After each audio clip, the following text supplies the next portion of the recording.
Chitrapuri housing society కాలనీలో అక్రమ రిజిస్ట్రేషన్లు అడ్డుకోవడం వల్లే తనపై కేసులు పెట్టి జైలుకు పంపారని, దీనిపై న్యాయ పోరాటం చేస్తున్నట్లు హౌసింగ్ సొసైటీ అధ్యక్షుడు వల్లభనేని అనిల్ పేర్కొన్నారు.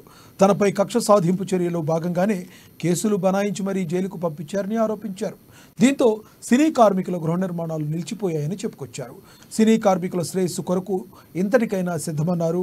సినీ కార్మికుల శ్రేయస్సు కోసం అవసరమైతే అధ్యక్ష పదవికి కూడా రాజీనామా చేస్తానని వల్లభనేని అనిల్ స్పష్టం చేశారు.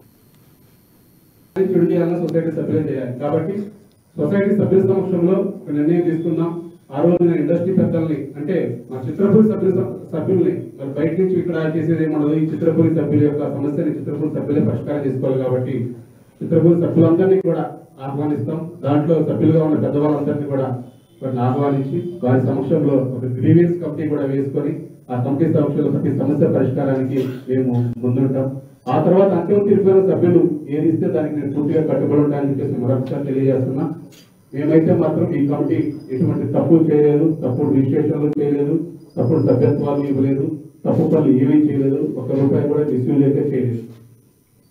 మేము జైల్లో ఉండి కూడా ఇక్కడ ఎంఐజీ వాళ్ళకి ప్రాజెక్ట్ ఆగకూడదనే ఉద్దేశంతో ఒక వీడిఎఫ్ ప్రాజెక్ట్ స్టార్ట్ చేసాం. ₹4 కోట్ల ప్రాజెక్ట్ కింద వీడిఎఫ్ లాభం ఉంటుంది అనమాట సెల్లార్, అది కూడా ఆగిపోయింది.